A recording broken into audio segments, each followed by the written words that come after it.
Howdy all. Today I'm going to talk about these guitars. Getting some resonance off of the resonator, strangely enough. I can hear my voice coming back at me, it's a bit weird. Very strange. So, this is what I call my serious guitars. They are reasonably priced. I'm not a professional, I don't play in any bands, I only play for myself. May need to kind of improve how I build them. If you know how to play them, or you know what you want to play, or how it feels, obviously you can then inject that into your build. But these, for me, are kind of expensive guitars. I have a friend, Tim, who lives over in France, who's semi-professional, and he has guitars probably in excess. One guitar will cost what these three cost. He's got a lovely fretless bass, he's got nice Gibsons, got some Gretches, similar Gretsch to that actually. But he plays and he earns money with his guitars, so that's quite sensible to kind of go for professional guitars. I'd say that these are probably entry level pro, top level amateur kind of style of things. So in order of purchase, this is a Gretsch which I got in 2019. I got the Fender Telecaster about 18 months ago, and I got the Osric Resonator about 6 months ago, if that actually. So it kind of started with this guitar,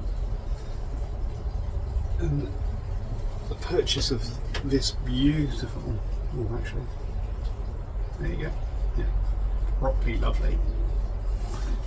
So this is a Gretsch, and I can never remember the numbers without looking at the label, so let's have a little nose in here. It is a something. It is a 5420TG. I don't remember that. Snappy name. It is a limited edition Cadillac green with the larger F-holes all bound with aged ivory binding all the way down the neck to the headstock. Beautiful Gretsch logo. Fair gold hardware. I think it was really spectacular gold hardware, and a lovely Bixby whammy bar. No idea how to use this thing, not me at all. You can do a little kind of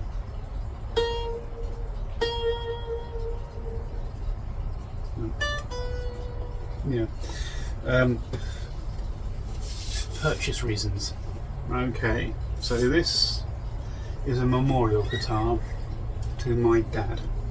He passed away in 2019, and as I said, I don't play professionally, I don't even play semi-amateur, I just muck around with myself, so something like this is a massive overkill on the expenditure for someone of my talent and what it's being used for. However, as I said, it is a memorial guitar. I fell in love with Gretsch guitars about the same time as I fell in love with Annie Lennox, and seeing Dave A. Stewart play his White Falcon was just an added extra to the lusciousness that was on TV. So from a boy, I've always, this was really the start of my love of guitars as objects, not maybe playable things, but just as a thing of beauty. Was the White Falcon Gretsch, which kind of got me starting to dribble over guitars. And so when Dad passed away, I kind of was in that mood where I don't really care whether it's going to be used properly or whether it's actually beyond my skill value. I'm having one, and I went out and got this. And, rather lovely. It is a limited edition in Cadillac green. And the limited edition gives you kind of nice, I think it gives you an extra volume button, and also it gives you the bigger F-holes and the bound as well. But the thing is, absolutely gorgeous. I can plug it in somewhere down here. I have a thing with a thing.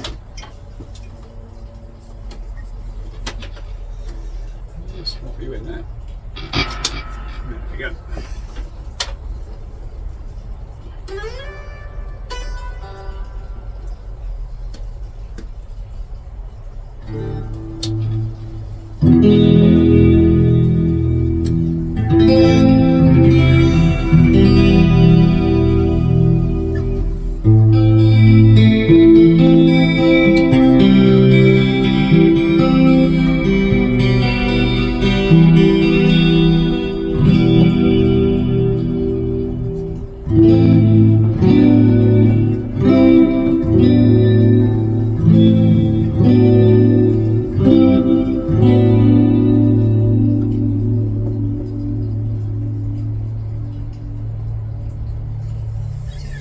There you go. That was the kind of first of the serious guitars and me kind of buying childhood fantasies, basically. So that having come about, this also kind of reignited, I think, if we were to say I farted around and didn't really pay much attention to guitars and no seriousness towards it, no real intent to try and learn, just poking at it for about probably good 25 years, I'd say. I used them more as wall hangings than I did as guitars, and it's only in the last 5 years where I've started to actually properly start playing them and then also building it. Before then was all little bits of stabs in the dark and a bit of entertainment. But I have to say, my whole goal in learning to play guitar, the actual bar I set myself, was to be able to sit at home for half an hour to an hour and just work through some emotions and be able to entertain myself. And I think I've kind of got there. Having got there, I am finding myself wanting to be a little bit more ambitious. Actually, yeah, we'll talk about this one, but I won't plug it in just yet. We'll plug this in at the end. Strange enough, going for a telly, I've gone for. I wasn't intending to buy this at all. This is probably purchased in the worst way that you can do with a guitar. My mum consequently passed away a few years after my dad, so I thought, well, we seem to have a tradition. I inherited a whole load of guitars. Well, I inherited 4 guitars, 3 guitars, 1 bass. When my father-in-law passed away, I then purchased this when my dad passed away, so I purchased this when mother passed on. So I was looking, I wanted a Fender. I've got a Gretsch, want a Fender, hope to get a Rickenbacker at some point. So I was looking at going all the way down the custom Fender shop routine, and I was looking at Jaguars. A nice burgundy wine Jaguar picked out, and then I kind of read a whole load of reviews that kind of made me a little bit unconfident about the quality of custom Fenders at this moment in time compared to their price. So I carried on looking, and then I found this, and this could not really be more of a match. I'll put it back up there, see the two together. Could not be more of a match to the Gretsch, coming from a different company. They're both almost in Cadillac green. This is a little lighter. I have the gold hardware on. This happens to have TV Jones pickups, which are almost exactly the same as the kind of Fenton, the F-tone pickups in here. Gets a very similar sound. All gold hardware on it. A lovely little thing, and the reason why it's possibly one of the worst purchases, or purchased in the worst way possible, was I saw it, knew it matched this guitar, and bought it purely because it was pretty and matched the other guitar that I had. And then I had a memorial set of mum and dad, so kind of the parents, and both guitars matched beautifully. So I was quite pleased about that. I would like the binding to be aged on this one, but not so. The other reason for purchasing these was because this is the price point that I want my guitars to be the quality of, or surpassing it slightly. And having a look at the finish on that, you can kind of see, bring it up, I don't know whether you can see where the it's shrunk from where it's obviously a 3-piece guitar. There's the first piece, and then we come up from somewhere down here, round about there, and then there's another one right here, where the paint's shrunk into the wood. Can you see it on the back? And you're actually picking up part of the grain. You're not really getting it on here, I don't think. So in actual fact, I mean, the finish on this guitar isn't actually any better than on my guitars, with a few mistakes in them. So there you go. But what I wanted is the feel and the quality of guitars around this price point, and I wanted to make mine feel as good, if not better. And I think I'm achieving that, to be honest with you. Yeah, I mean, there's no sharpness on these frets, but they've not been rounded. But it does plays absolutely lovely, which is lucky really, considering I hadn't played it before. I bought it off of eBay, and it was an impulse purchase because it looked pretty. Never buy a guitar like that, really. I wouldn't advise it at all. I'd always advise playing the guitar, because even from one Fender to the other Fender, one Gibson to another Gibson, it's going to sound and feel different, and it's all kind of suits you and suits your hands. And that turned out to be absolutely brilliant. I love the neck on it. It's fantastic. I'm not so keen on the neck on this one, and it's also painted at the back. I'm not a fan of painted necks. Someone said, I can't remember who it was, but they akined it to holding a recorder, and I thought, yeah, that's exactly it. You know, there's nothing wrong with a recorder, but it is a piece of kind of moulded plastic. And with all the lacquer and paint on the back of here, you're not feeling the wood, so you don't actually feel as connected to this guitar as you do with the lovely silk finish on the back of this one.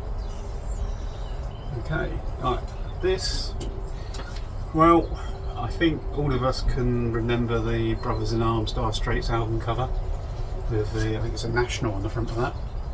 Resonator, but again, from that album cover, seeing them, I've absolutely adored Resonator guitars.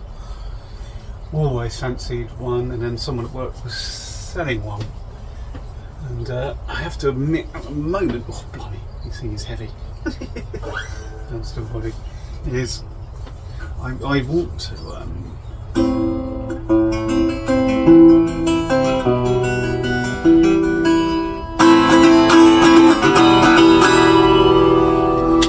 playing it straight is loud, but it does have this kind of tiddy effect to it.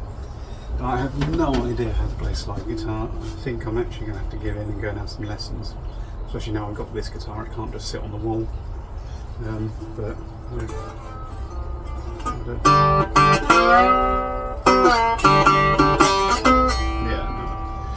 no way, I have no idea how to use this thing.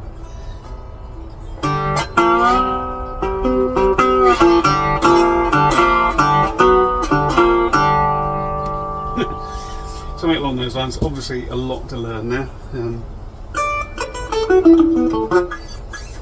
Although this is it's a varnish neck rather than a painted neck, it feels a bit warmer than that one without the paint on it.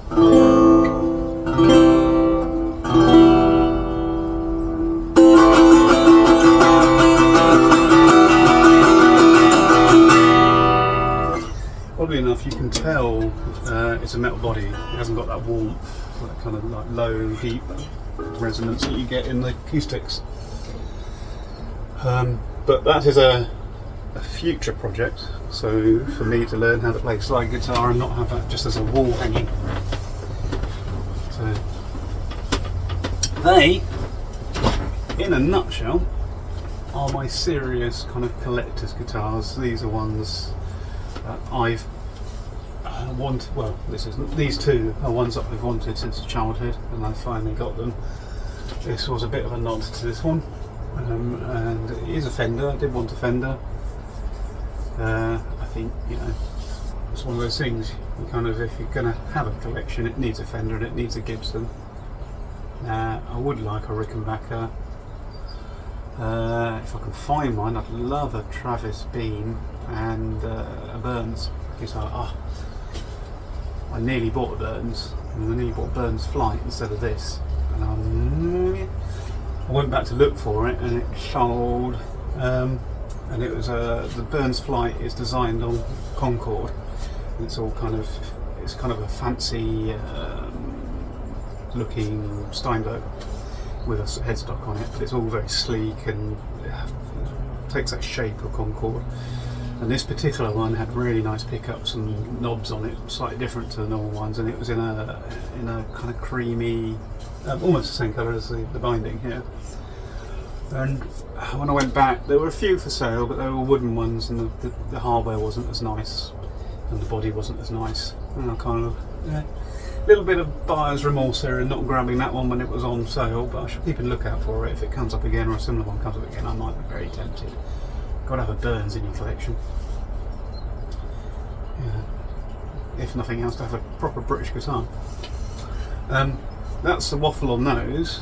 Second half of this video, I was going to have a chat about why I've owned guitars for 32 years and I feel that I can't step up and play with a band, and why I'm a home guitarist, and why I'm not where I should be really for having guitars for that amount of time.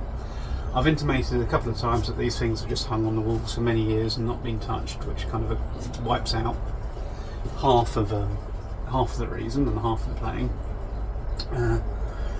But there are a couple of other reasons. I'm on the spectrum. I'm diagnosed with dyslexia, which interferes with your music learning, as I found out. There's a very good documentary, Chris Peckham, BBC, about autism, ADH and dyslexia. I watched the dyslexic program and they had a musician on there who, for love or money, cannot remember lyrics. Has to have the lyrics written down. He can remember about 4 lines and that's about it, and he has to have the music coming up because he can't remember what it is. And that kind of made sense to me because I can't hear lyrics, I forget tunes, I have to play by numbers when I'm first learning, and I have a terrible relationship with music. Me and music, I was meant to mix with music as oil was meant to mix with water. I was having a chat with my youngest earlier on, and I could equate my guitar learning journey to someone who's agoraphobic, half blind, has no windows, is colourblind, but yet wants to become a really vibrant landscape painter. It's doable, but there are lots of hurdles you have to kind of cross over, and that's what I found with the guitar playing. It's not a natural thing for me, on top of me having no memory for it. I don't have an ear for it. I don't have focus. It's really difficult for me to stay focused and play the same thing for 3 minutes. I'm away with the fairies.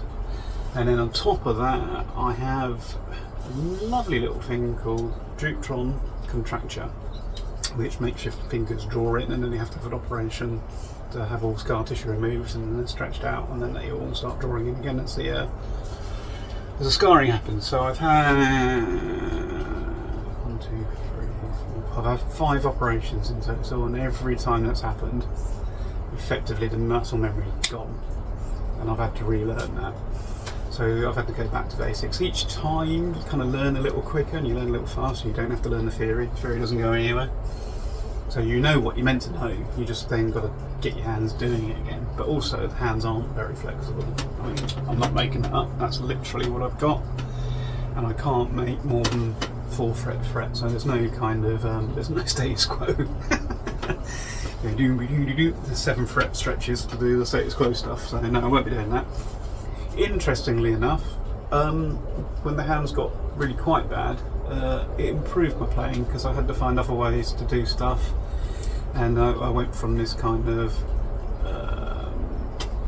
trying to do bar chords and trying to play all 6 strings all the time, and I kind of learned that you don't need to play all 6 strings all the time, you just play what you're fingering. And then for want of a better phrase, so I kind of learnt to play in a slightly different way, and that made it kind of a bit easier for me to be able to pick up and muck around and things. But what I wanted to do is I kind of wanted to quickly show you at the end of this video, because there's not much waffle about the guitars, about a few things and a few techniques that kind of got me going, and how you can kind of use what you know to enjoy yourself and play on the guitar. And every time you got your hands on it, every time you're fiddling with it, you're practicing, you're learning, and you're improving. So what I thought I'd show with this guitar, which why I left it till last, is what I've done to entertain myself, or kind of like the things that I got the biggest improvement from by learning them.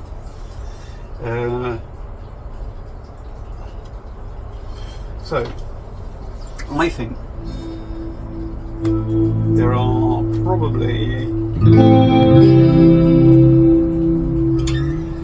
3 things that I kind of learned over the time that have really helped. One is to play around with riffs and stuff that you know, and then improvise on that, and I'll show you what I mean by that in a second.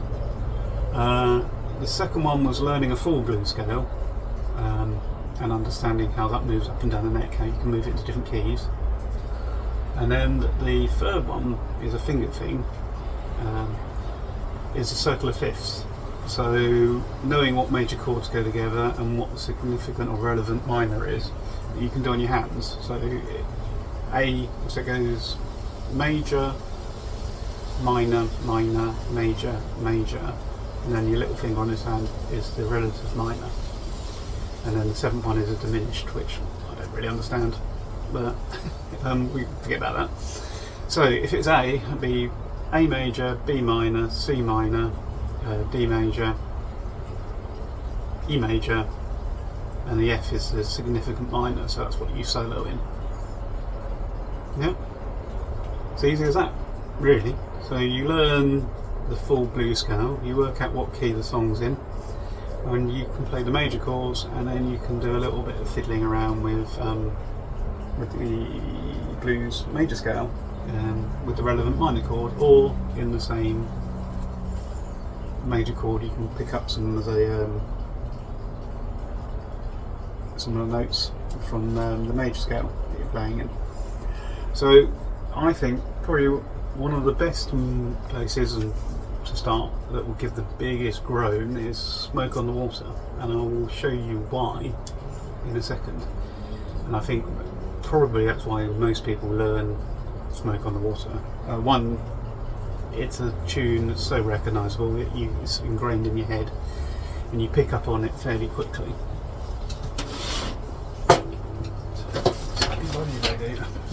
Right, so it really its history is they weren't very happy with it. It actually wanted to be, I think it's Jimmy Page wanted it to be more complex, but the others were quite happy with it. Apparently I've heard it described as it's played in double stops and fourths, and was Beethoven's 5th but played backwards. So I mean, it would be if it was Beethoven, but so it's double stops as 2 strings together. So I'm playing the A string and the D string there on the 5th fret, and then I play the D string and the G string on the 3rd fret, move it up to the 5th fret, and that's your first pattern. And so the song comes in kind of 3 patterns, so it's your first one. That's second one is, and the extra bit is on the 6th fret. It's still the D and the G string, and it goes back to the 5th and back to the 3rd. Alright.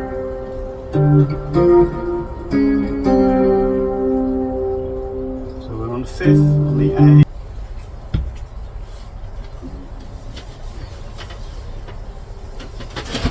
Sure what went on them, but I think the phone got full up when we stopped recording. So, doing Smoke on the Water with the open strings. Now,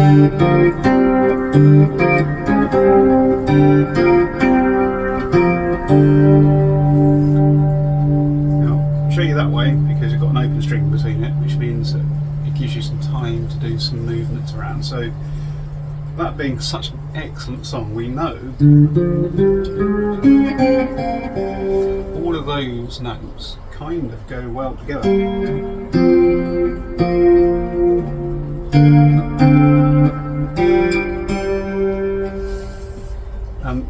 So whatever we play in those notes should sound pretty good with itself.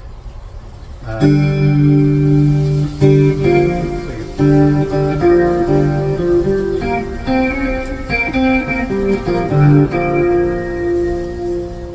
you can start to build on a little improvisation using the kind of the positions of Smoke on the Water, because you know that those notes work together. So not really knowing what the notes are, knowing what the scale is, you can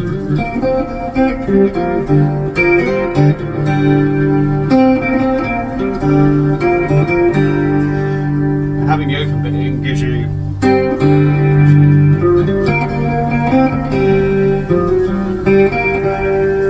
plenty of time to move back and forth to the next thing that you want to play. And you can just use that open bit to give you time to get to where you want to be. So using Smoke on the Water and its notes, if you couple that with the full blues scale, so you've got your pentatonic,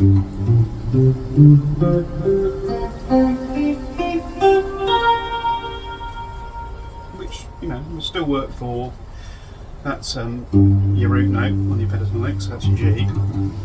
I think this is a G, I'm not entirely sure, but so the two should work together, should be able to go.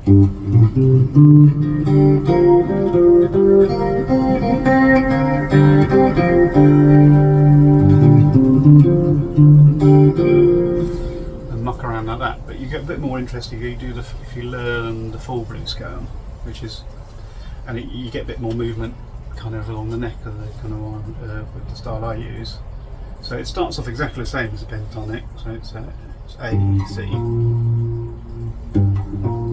So third and sixth on the low E string, and then it's on the A string we start on C, D, A, B, C. That's because we're starting with G, isn't it? G, B, A, G, A sharp, C, C sharp, D. It's that note there. That's the blues note.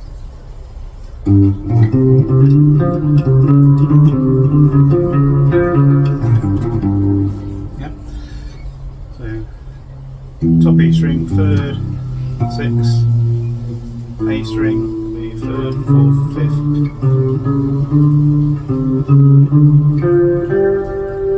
And then the next one follows the pentatonic scale, so it's third and fifth on the D string.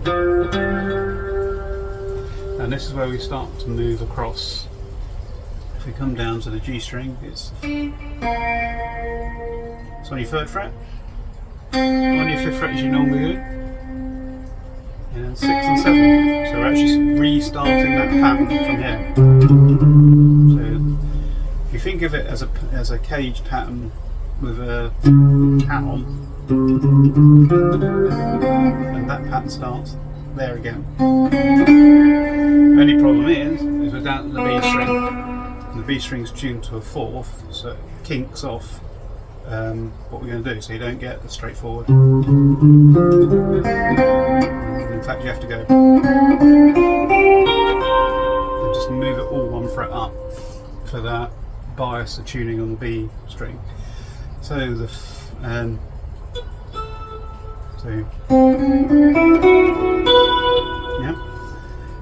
and the pattern starts again. So if we ignore the top string for the moment, which is just straightforward pentatonic scale, and then we're into our kind of what I call a cage of a hat. And that pattern starts again there. And it starts again there, so. And it would carry on if we had more strings. I believe that pattern is actually meant for a 7-string guitar, but it works for a 6-string. So we started it assumed we started it up here, there was no string up here, it would be.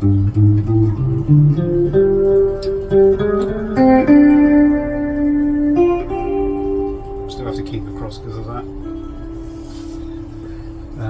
Because the way the B is tuned to the 4th instead of the 5th. So I'll go through that on the G, and we'll just go down the strings and I'll call up fret numbers. So starting off at the top E string, it is 3rd, 6th. Down to the A string, and it's 3rd, 4th, 5th.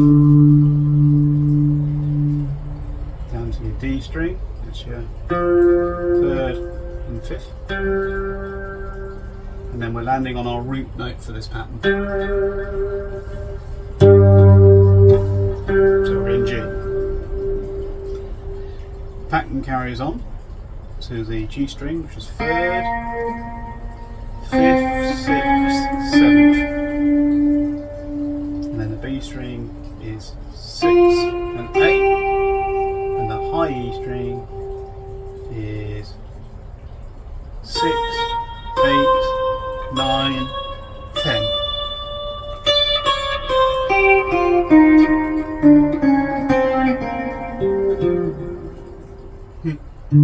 And I've got it completely wrong. There you go. Let's try and do that properly.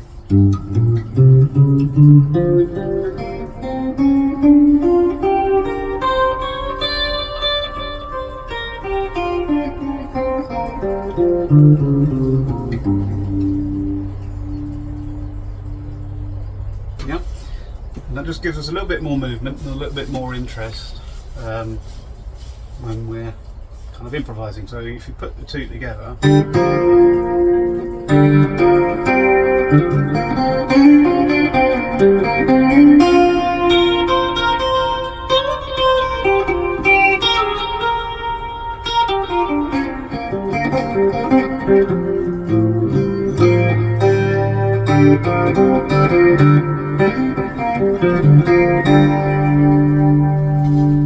you can actually start to look like you can play with no clue of what you're doing. And the way you can make that look even better is bringing in the relative minor. So if we're in G, G, A, B, C, D, E on your little minor. So up here it would be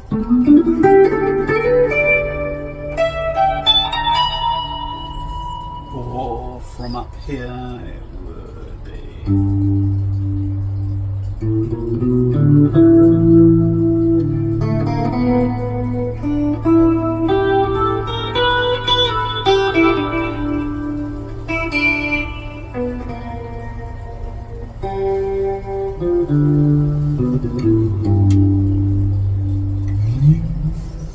and then you can do kind of things like and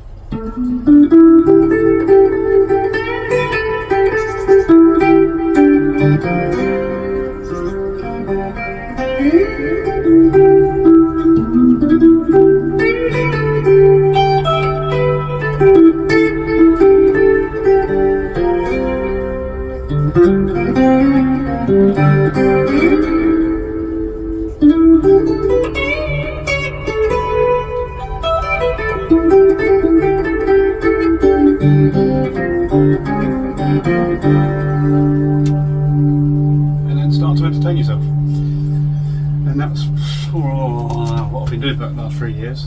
I am stuck in a rut. I kind of need to move out of that, but it's really quite fun. If you haven't fallen into that rut, it's quite fun to get in it and be in there for a while. And then I said, that's your root note for that pattern. So wherever you move that down to here, that's your key. So if it's an A, it's here. So there you go.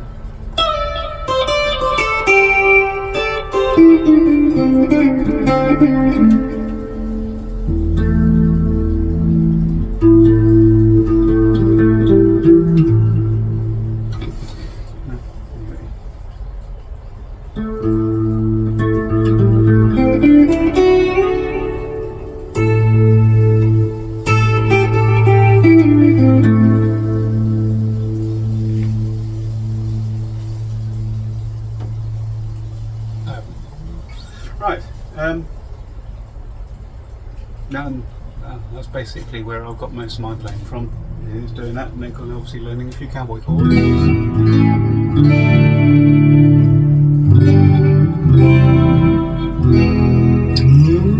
I think probably the fourth realisation that I'd forgotten about is the fact that you don't need the bar. So I spent years kind of trying to making sure I barred and played all 6 notes, and that's actually when my hand screwed up and I couldn't do a bar, so I couldn't bar at all. In fact, I was working pretty much on one finger.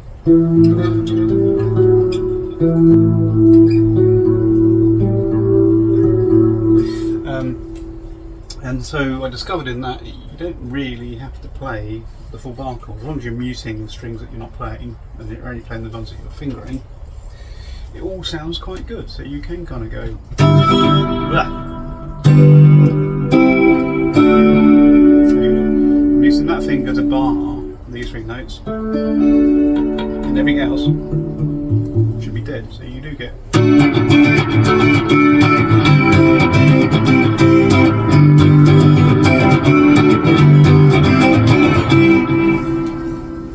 Making playing a lot easier then.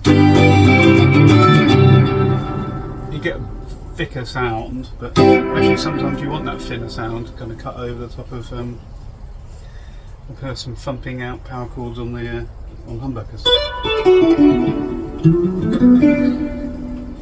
Anywho, I'm getting to really waffle now, so I'm going to stop it there. And thank you for your time. Waffle at you some other random time. Ciao.